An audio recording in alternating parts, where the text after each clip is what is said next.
Dans le second module, nous abordons les différentes échelles auxquelles s'expriment les pressions et les altérations. Prenons un bassin versant et son réseau hydrographique. C'est à l'intérieur de cette enveloppe que les processus hydromorphologiques s'expriment.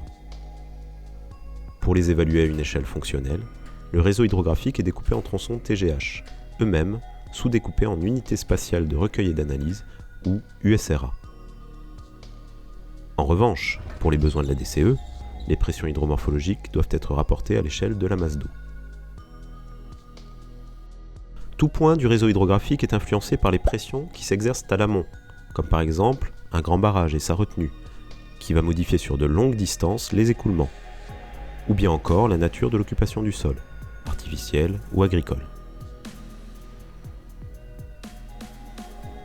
À l'échelle du tronçon géomorphologiquement homogène ou TGH, les pressions et altérations sont analysées au plan fonctionnel.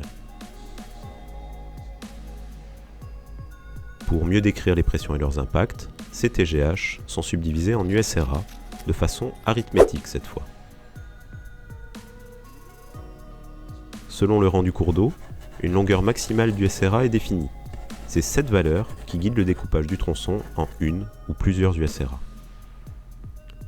Changeons maintenant de cadre. Pour répondre à la DCE, il devient nécessaire d'agréger les informations acquises à un niveau fonctionnel pour les restituer à l'échelle de la masse d'eau. En conclusion, l'hydromorphologie requiert de manipuler de multiples données à différentes échelles et de les faire dialoguer.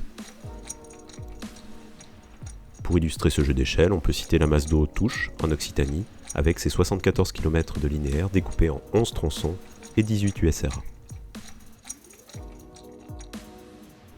Dans la prochaine vidéo, nous aborderons les pressions.